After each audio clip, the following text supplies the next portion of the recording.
Everybody for coming, and before we begin, I want to acknowledge that we are gathered on the traditional territory of the Anishinaabe, the Wendigo, and the Mississaugas of the New Credit peoples, and we're very pleased to be on this land today. I want to thank all of the members of the media for joining us today, and I am joined by my colleagues, Jean Yip, the Member of Parliament for Scarborough Agincourt, Gang Tan, the Member of Parliament for Don Valley North, Sean Chen, the Member of Parliament for Scarborough North, would have been here this morning and isn't able to get here. So, but I know he is with us, and each of us, including myself, the Member of Parliament for Markham Thornhill, we all have the privilege and honor of representing ridings with a large number of Chinese Canadian constituents.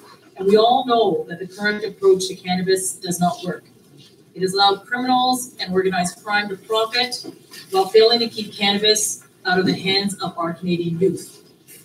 In many cases, it is easier for our kids to buy cannabis than it is cigarettes.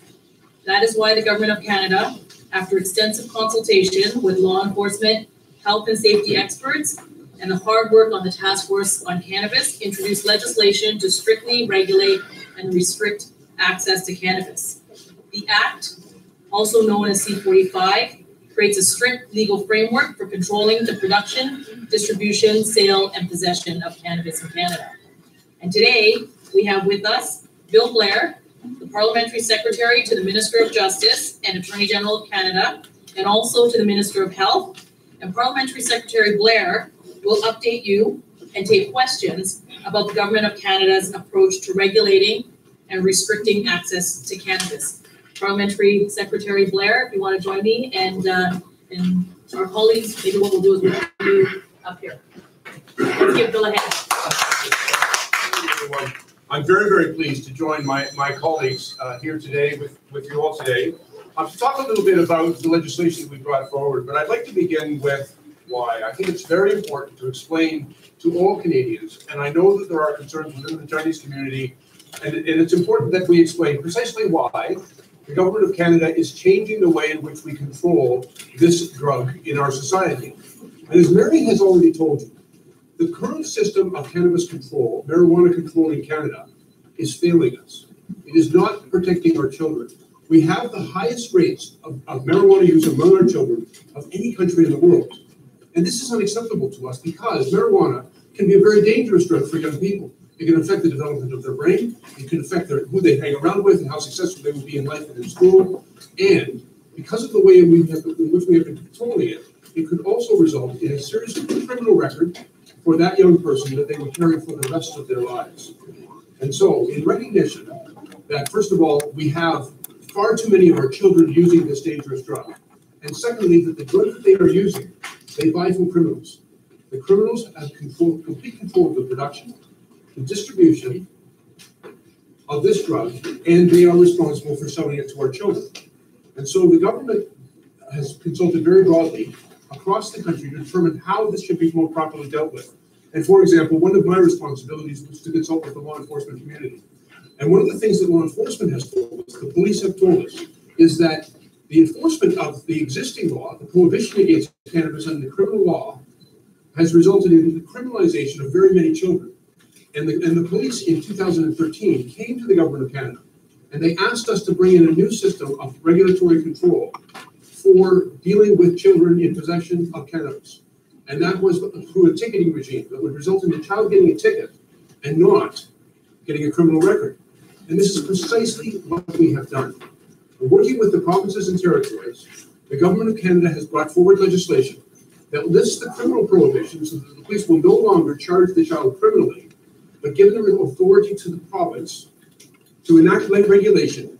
And in every province in Canada, and in particular in Ontario, and I will share this with you, in Ontario, the province of Ontario passed legislation in December of 2017, and under that regulation, under those regulations, it's called the Ontario Cannabis Act, they have created in Section 10 an absolute prohibition for the possession, purchase, and consumption of cannabis for all young persons under the age of 19. And so now, in Ontario, not only will it remain a serious offense for young people to have cannabis, but now the police are empowered to enforce this properly in the way in which they asked to enforce it, with a ticket. And so they'll be able to seize the drug from the child, they'll be able to issue a ticket, the ticket will have a fine, there are consequences for the child, but does not result in a criminal record. And I think this is one of the most important things. And you know, I have heard from many people within the Chinese community, and they have been misinformed. They have been told by people who wish to make them afraid that this new law will make it possible for young people to possess marijuana. And this is frankly a lie. This is simply not true. The truth is that the law in Canada, the federal law and the provincial law combined together, will continue to make it an offense for all young persons to possess, purchase, or consume cannabis. But it will not result in the criminalization of those children, because the consequences of a criminal record, many parents have told me, they worry about the health of their children. They worry about their success in school. They worry about who they're hanging around with if they're dealing with criminals to purchase these drugs. But they're also worried that they will be caught by the police and end up with a criminal record which will stay with them for the rest of their lives. And so in response to that concern, the Government of Canada has brought forward a very comprehensive system of regulation. I also want to advise you that what I have discovered as a police chief before I was a politician is when something is prohibited, you cannot regulate it. And so it's only by lifting the prohibition that we are able to introduce a very comprehensive system of very effective regulation in every aspect of the production, distribution, and consumption of cannabis. You know, previously there was only one law that said it was against the law, it was a crime to possess cannabis. But we are lifting that law and replacing it with hundreds and hundreds of pages of regulation. And only yesterday, for example, the government of Canada released new regulations that will pertain to all sorts of restrictions on advertising and packaging and the place of sale and how this product will be packaged and sold, which will include health warnings and other information that will help Canadian adults make better choices. It's also, because we have now regulated the substance, allowed us to make very substantial investments in public education. And for example, the government of Canada has put forward $108.5 million for the education of young people and for their parents, for their doctors, and for their teachers, so that young people can have better information about the consequences of using this drug, because it is the government's intention to restrict their access to it, but also to give them the information that will help them make a better choice, a smarter and healthier choice, not to use this drug. Because the great risk of this drug is the earlier they begin to use it, the more frequently they use it, and the higher potency of what they're using, the greater the risk to the child. And so through our restrictions, we were going to make it much more difficult for the child to gain access to the drug. But through our education, we are also going to help them make better choices so that they do not use this drug at an early age and they do not use it frequently. And all of those things, we believe, will make it safer and healthier for our children. And finally, we are also creating a new legal industry that will employ tens of thousands of Canadians in well-paying, regulated jobs. The new industry will be responsible for the production of cannabis, and instead of doing it in a house that is being destroyed in your neighborhood, the production of cannabis will now take place in a strictly controlled factory setting, where there will be very strict controls on sanitation, security, smell abatement, and where every aspect of the production is regulated by Health Canada. That will enable us to ensure that any product that is being consumed by Canadian adults is safe and healthy. But it will also enable us to control that industry. Right now it is controlled by criminals, but we're taking this business away from criminals and we're creating a new regulated industry. People who will pay their taxes, who will pay their employees, who will be good corporate citizens in our communities and do a better job of ensuring that that which is being consumed by adults is safer and healthier. And we're taking away the opportunity for criminals. And at the same time, and I hope this is very important for people to recognize, in this regulation, we are creating new regulations for a regulated production of cannabis. But illegal production remains a serious criminal offense. And so it will remain a serious crime for which the police will be able to arrest illegal producers and illegal drug traffickers. All of the authorities of the police are retained under the new law. But in addition to enforcement, we are now offering competition in the marketplace. And for adult Canadians who choose to use this drug, they will now have a legitimate, healthier, lower risk choice.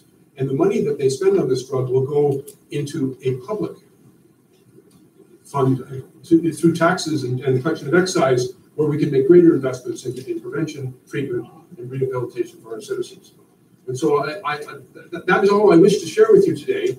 I just simply wish to explain, because I've heard from so many parents, they are concerned that there is a gap, they believe, or they have been told there's a gap in this legislation that allows young people to possess less than 5 grams of cannabis. This is simply not true. And what they need to understand is, in the province of Ontario and in every province and territory, I have worked very closely with those provinces and territories to make sure that they have legislation that creates a provincial offense for the possession, purchase, and consumption of cannabis. It's a very comprehensive law. It's a more effective way to enforce the law. It does not result in the criminalization of our children, and it is precisely what the police asked the government of Canada to do. In 2013, they urged us to have a ticketing scheme so that they could deal with children without criminalizing them, and we have said yes to that. And to ensure that the police are ready to do the job, we have also made substantial amounts of money available for their training and for their equipment. We are providing them with new technologies and new training and additional funding to make sure that they are ready to do the job. And I will tell you, I've had conversations recently with the RCMP, with the Ontario Provincial Police, with my own police service, the Toronto Police Service, with the Sûreté of Quebec, and with other large urban centers across the country. They have been working very hard over the past 2 years, and they will be ready. And for the other police services that still have a little bit of work to do, we have put off the updated implementation until mid-October, October 17th, to give them an opportunity to get ready. And now I'll be very happy to take any questions that you may have, or step aside if you wish to make any questions. Question number one. Can I get, okay, did you mention that the provincial laws be changed or updated in order to enforce, for the federal release of the marijuana? In December of 2017, last December, the Ontario government passed legislation, the Cannabis Act. It was actually Bill 11 in 2017. The bill passed. It will take effect on the same date in which the criminal prohibition is lifted October 17th. And under that act, in Section 10, subsection 1, it creates an offense for any young person under the age of 19 to purchase, possess, or consume cannabis. It is actually very similar to the law that we have in Ontario with respect to alcohol. So if a young person, for example, is caught with a bottle of beer, then they are given the police will seize it and give them a ticket for it, but they do not get a criminal record. And under the new Ontario legislation, which has been passed in Ontario, and it's now part of the Ontario statutes, it's actually Section 26, subsection 10(1). It actually has right in the legislation an offense for the purchase, possession, and consumption of cannabis for all young people under the age of 19. It's an enforceable prohibition, and it answers directly the concerns that have been raised by so many parents because in the federal law, it's an offense for having more than 5 grams. We went to the provinces and said, you have to cover every amount. And so all of the provinces have brought forward their legislation. I have actually copies of them as well. So all of the provinces and territories have all brought forward their own legislation to make sure that offense is in place. The province, I will also tell you, it's worthwhile reading that section because the province has also brought in additional regulations regarding the distribution and the consumption of cannabis in Ontario, which will do a far better job of protecting our communities, making sure that where adults choose to use this is done in a socially responsible way, and to control where it would be sold in a government-regulated store. Right now, it's sold in every street corner and every schoolyard in the province, and we're going to eliminate that illegal trafficking and replace it with a regulated system of distribution.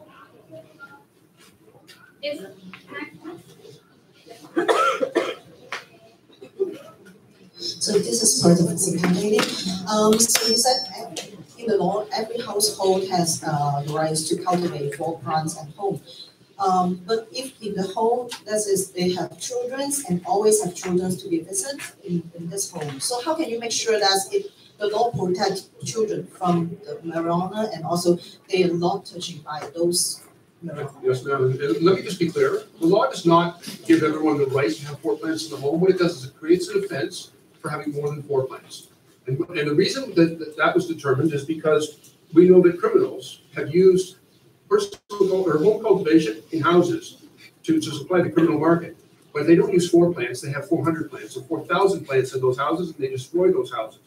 But for personal consumption, it will be a federal offense to produce more than 4 plants in a household. But we have also said to the provinces and territories and municipalities that they may bring in such regulation as they deem necessary to ensure that can be done safely. And so they can put additional restrictions on the number of plants. They can put restrictions on issues such as fencing, security, camera surveillance, sanitation, smell abatement. The municipality and the province can bring in regulation that prohibits it taking place anywhere near a school or a community center or places where children frequent. There are all sorts of opportunities within the provincial regulation to put in such terms and conditions that restrict personal cultivation.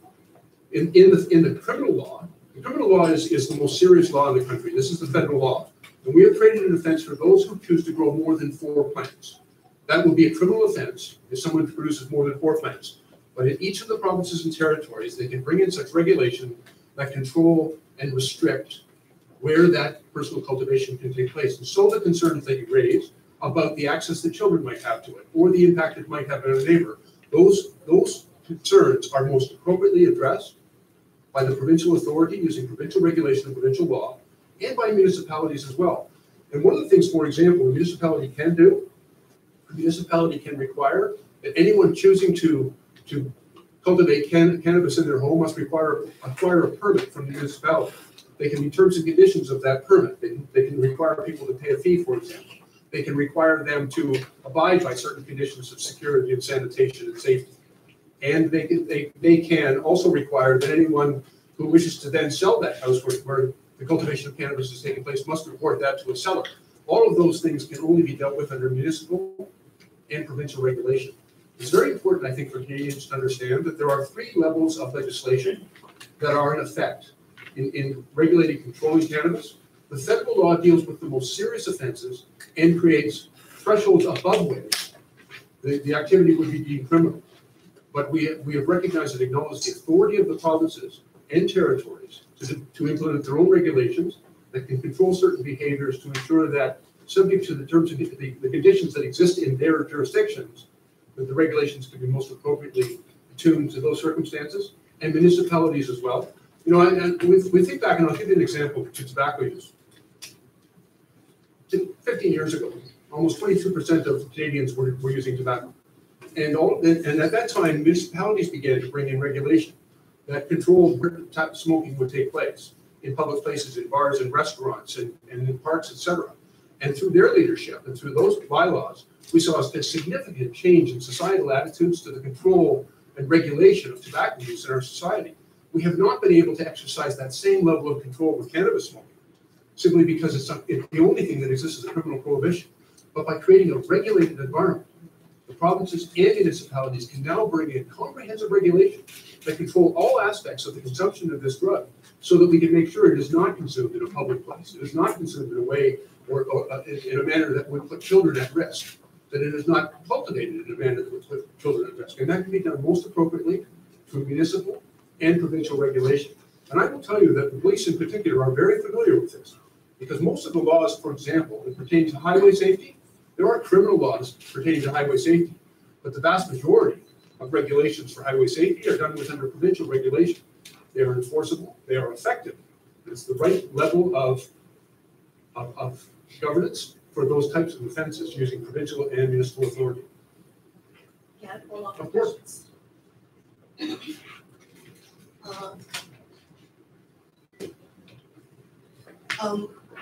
We're concerned that if the provincial governments make a law and also which is contrary with federal law, we're concerned that will be many lawsuits will be following if that is some contrary between those governments. I was a police officer for 39 years, and I'm not nervous about going to court at all. All issues of law are subject to litigation and appeal.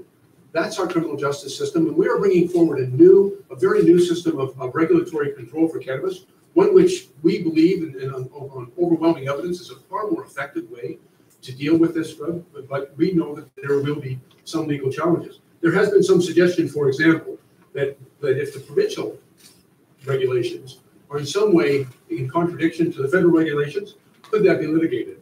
Not by the federal government. We've made it very clear that we will not be taking the provinces to court on this. But if an individual Canadian chooses to challenge that in court, then the courts have the authority and the responsibility to make a determination. But we believe that there is great consensus. I've worked with the provinces and territories very closely for the past 2 years. There's overwhelming consensus among us of 3 things. The first is that the current system is failing our children, and we have to do a better job. We have a responsibility to protect our kids. And the federal government believes that, the provinces believe that, the municipalities believe that, and Canadians believe that. We have a responsibility to do a better job protecting our kids. We are also find it unacceptable that criminals make billions of dollars in profit from this every year. And so we are all in agreement that we need to do what is necessary to take that criminal opportunity away from criminals. And finally, we all believe that we have a responsibility to protect the health of Canadians. So when 1/3 of Canadians choose to use a substance, which currently is unregulated, untested, and unsafe, we believe we have a responsibility to change that and to create a regulated supply so that Canadian adults who choose to use this drug can do so in a lower risk and safer way, and at the same time not result in billions of dollars in profit for criminals. So you said there will be a criminal offense for more than 4 plants for each family. So how are you going to like check them? So do you have enough police force to check them, and how they are going to check like knock for each door? And if they need to search inside, they have to issue a warrant. So. Well, it is quite frankly exactly the same problem the police have today. Because if people are cultivating cannabis plants in their home, criminals do it, as I said, with hundreds and hundreds of plants, and it's an enormous challenge for the police. And when I was the police chief in Toronto, we had 2 full-time teams went around looking for organized crimes, criminal grow-ops that were all taking place in houses. The houses were being destroyed by this activity. For the police to enforce a threshold of more than 4 plants, it is no more difficult for the police to enforce more than 4 plants than 0. And it's a very different challenge when you're dealing with criminal organizations that are growing hundreds. We've created a very bright line. We've said that an individual can grow a maximum of 4 plants for personal consumption, but if they were to sell any part of that, then they will be creating a serious criminal offense. And so that remains a crime, and the police will enforce that. But for the police to get the evidence of, for example, if someone had 5 plants instead of 4, then they will have to be able to identify the 5th plant. And the challenge of doing that is exactly the same as identifying the challenge of the first plant. They still have to go in and make observations, and they still have to gather their evidence. But for the overwhelming majority of Canadians, they'll be able to engage in this activity in a lawful way within very strict limits and according to the terms and conditions put in place by the province and the municipality to ensure that it can be done safely. Anyone else? Any more questions? Do you think the police officer across this country, do you think the police service across this country is ready for the marijuana law passed? Actually, I do. I've had conversations with the RCMP, the OPP, the Toronto Police Service, the Sûreté de Quebec, the Montreal Police Service, and many others who said they're definitely ready. As a matter of fact, I think it's important to understand sort of the history of how we came to this legislation. In 2008, the law changed in Canada to allow for what we call drug recognition experts. And the police chiefs of Canada, the Canadian Association of Chiefs of Police, of which I was a member, made a unanimous ask of the federal government to provide them with resources to train their officers. They never got that money.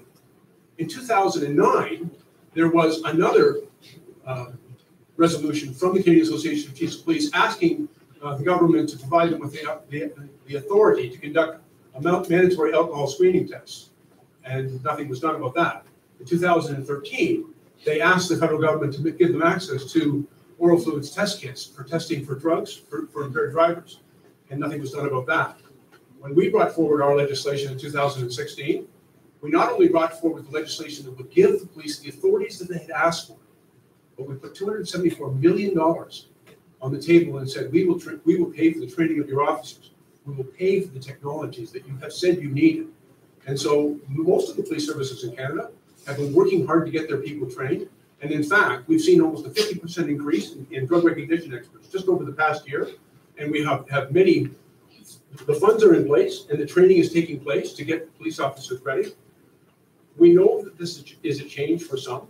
And some of the police services are saying, until the money actually comes to them, they are concerned with their ability to do this. But I have been responsible for running, I ran the largest police service in Canada for a decade. And I will tell you, the police know how to do this job. They have been asking for a ticketing scheme, for example, to write a ticket for possession of cannabis for a young person rather than arresting that child. Because arresting that child, first of all, it's about 22 hours of work, and it does not result in anything good for the child. And so the police asked in 2013 to give us the authority to write a ticket. We have said yes. We have agreed with that, and we have provided them with that authority.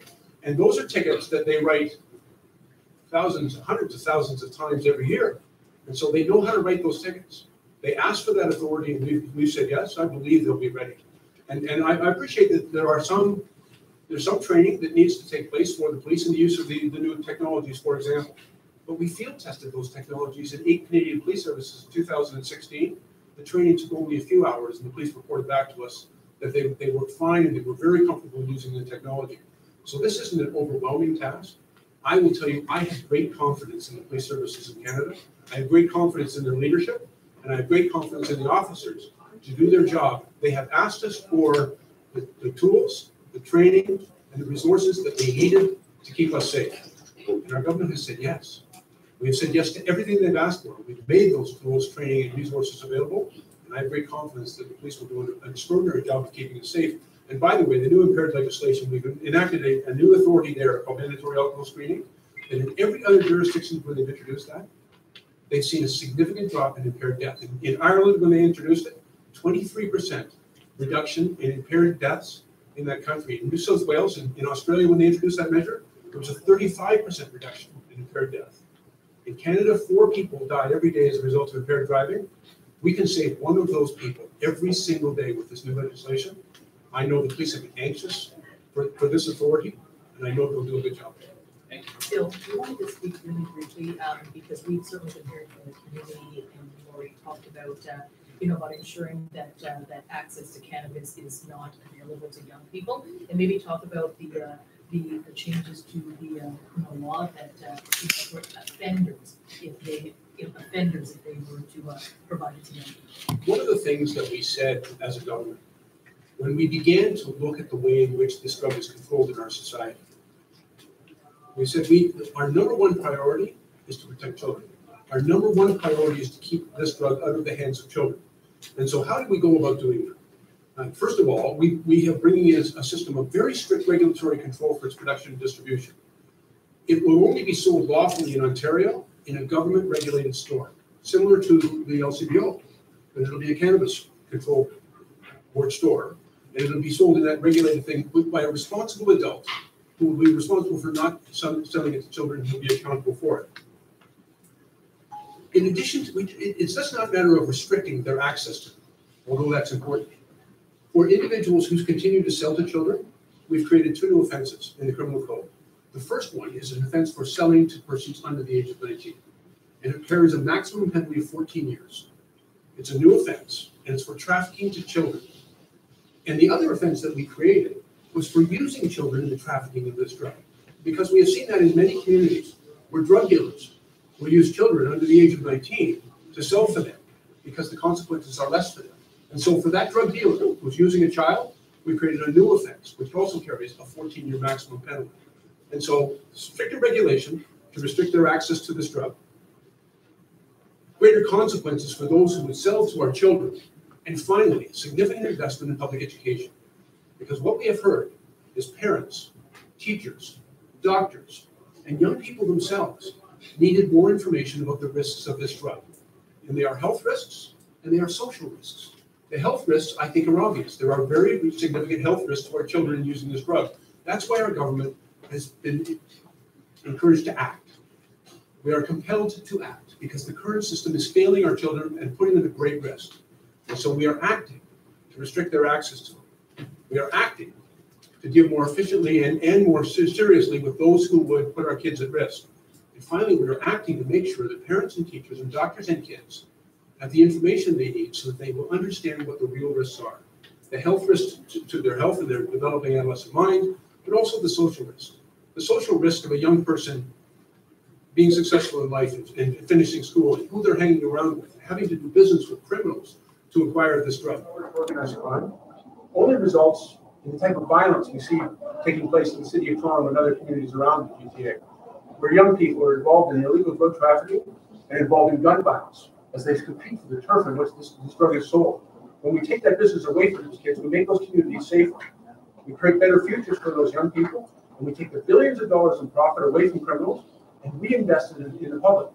So it creates good business opportunity, it creates good jobs, it creates a source of tax and excise revenue for the government to reinvest in education, treatment, and rehabilitation. And all of those things are much more positive than the current system. And so whenever anybody says to me, let's slow down, many people said that, let's slow down. And my answer to that is, when we wait another year, when every single day organized crime makes $20 million a day in organized crime, if we give them another year of that kind of illicit profit, right now the health and safety of our children are in the hands of criminals. Would we leave our children with criminals for one more year? That's not acceptable to us. And so we are prepared to act. And we have been working with the provinces, territories, municipalities, and the police across the country. And I'm very confident. With the date that has been set on October 17th, we will begin a process of orderly implementation that over the coming years will see us a reduction in the number of our children who are being exposed to this drug, a reduction in criminals profiting from it, and a safer environment for them. Could I direct the question to the three MPs, three Chinese MPs?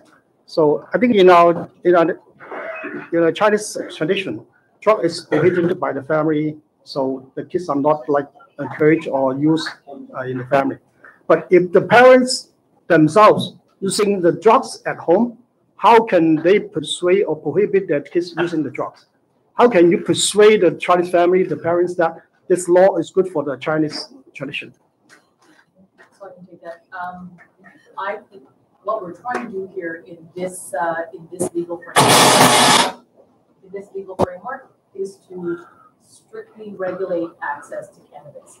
And we already know, based on our data, that a lot of young people currently consume cannabis. And in Canada, one of the highest jurisdictions in the world. So what we're trying to do here as a government is to make sure that there's a legal framework, as Parliamentary Secretary Blair talked about, to make it safer for our young people so that our young people under 18 don't have access to or use cannabis. Simple. We are acting as a government, and we need to act as a government. So as I would say, like in Cantonese, and you know what, I would actually say this other thing, I would also say one other thing. I know we have been hearing a lot from the Chinese Canadian community, which is why we've invited members of the Chinese press here today. So you're going to see a press release that is translated in Chinese so that you're able to share that with your viewers and your readers. I think it's really important that we provide accurate information about what this law is about, and of course we're always happy to take questions and provide further information to the community. But it's really important. We thought today,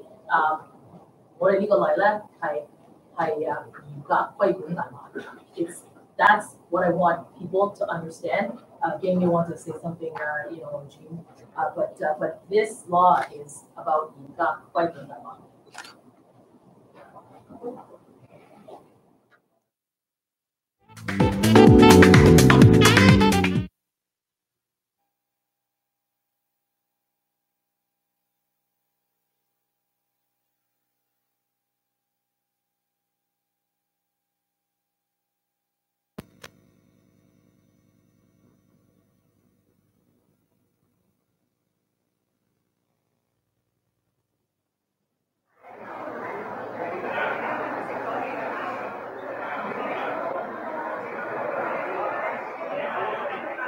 即係咁嘥型。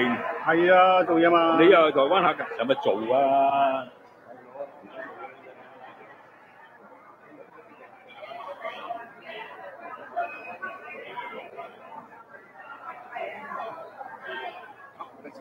好，那我是邱宝郎，大家都叫我阿郎哥啊。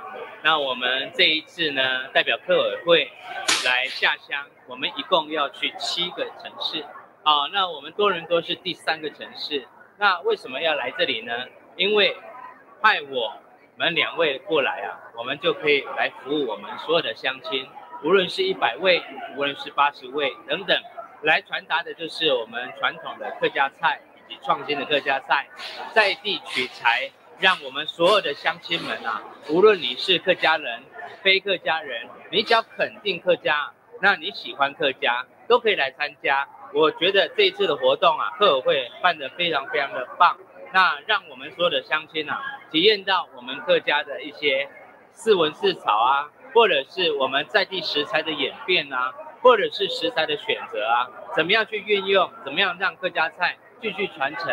那这一次客委会也希望我们这一次参加的所有的学员们，能够当作是一个种子教练啊，回去可以做给你的家人吃。或者是来另外再开课，把我们所教你们所学，可以让这个客家菜在多伦多可以发扬更大。而且我们如果办得好的话，那也许主委说，明年还是有机会，那我们每一年做不一样的客家菜来衍生，让我们所有的多伦多的好朋友呢、乡亲们，你能够学得更多，吃得更健康。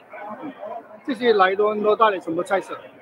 这一次带来的非常多，比如说我们这一次带来是我们传统客家小炒，还有我们的福菜肉丸子，然后再来牛问水，然后客家的麻吉，然后再来做板条，还有炒板条，还有我们的大汤圆，还有我们的小汤圆等等。那诸如此类加起来大概是有15道菜左右，可以一次让乡亲们呢体验以及吃到好吃的客家菜。他们除了看你的手艺之外，你也开课，在短短1天内能把这个手艺学到吗？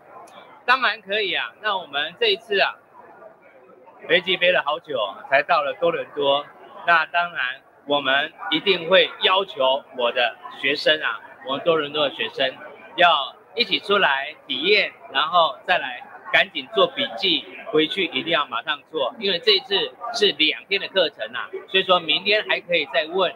所以说这一次我觉得下乡来以及过来这多伦多呢，直接与学生来互动呢是最快而且学最多的。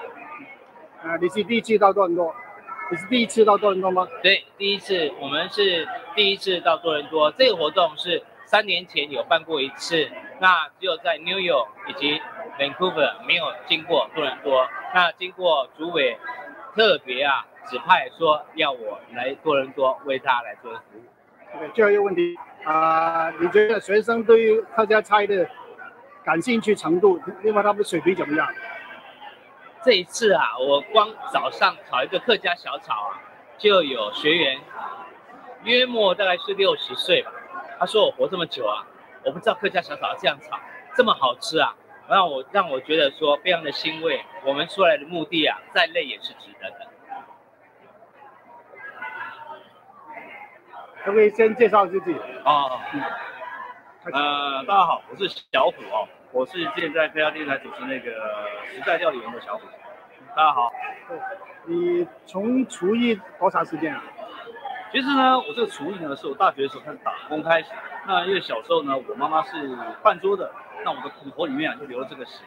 那长大之后，我上大学之后来到台北呢，辗转的进到厨房之后，我发现我对这个蛮有兴趣的。虽然我念的是资管，但是我毕业之后呢，没有朝这个方向去走，就慢慢的走向餐饮业这个部分。那走这个部分大概有走了断断续续，大概走了20几年吧。那么你这次来多伦多是示范客家菜？对，这一次呢是我第一次踏入这个美国的本土，就是跟着我们的宝郎师、巴郎哥来到这美国。我们客委会呢准备大概10道这个解思乡的灵药、乡愁的灵药，然后我们带来这边，那可能会配合当地的一些食材去购买这些创新的料理这样。那希望各位乡亲们尝到这些菜之后呢，能把它学起来，然后之后呢就能自己做给自己吃。怎么从客家菜里面体现客家文化了？其实客家菜就是又油又香对，那就是客家本就是一个很会腌制东西的一个节省的民族这样子，所以很多的客家菜呢是从自己腌制的东西去做出来的，去变化出来的。然后这些拜拜，比如说客家小炒，就是拜拜的一些肉鱿鱼豆干去把它结合做出来的。那这些东西都是一些比较平凡，不会属于很很贵的一些食材去煮得出来，是家常菜。对，就是一些比较大家都能吃得起做的菜。客家菜里面比较有名的菜是有哪几个？客家大家比较知道就是四文四炒，四文就是文就是慢慢让它炖煮那种文炒它就是4个炒，大概是那炒的话大概是什么？凤梨炒木耳客家小炒我四文四我都背不出来了对。你知道你是可以说新生代的厨师了。其实时代不断进步，世界不定地在进步。那么作为就是厨师，厨艺方面怎么可以与时并进呢？其实现在每个人都离不开吃的，对。那怎么厨艺并进，就是现在有很多的新的料理的方式那现在也要结合说现在的人要养生，又不想要吃太油太腻，那就要去想一些新的料理方式来配合这个大家一个新的饮食的文化。好，未来有什么计划没有？未来什么计划？对，开自己餐馆啊，那怎么样？对。我本身有开一个小烧肉店，那这次出来就是希望，因为现在客家话好像年轻人越来越少讲，那希望去推广这种客家文化，不管是吃的、歌唱的、各种演绎的，什么山歌什么表演的，希望这个客家这个语言啊，好好的传承下去。妈妈在生那个就是发烧啊，她就每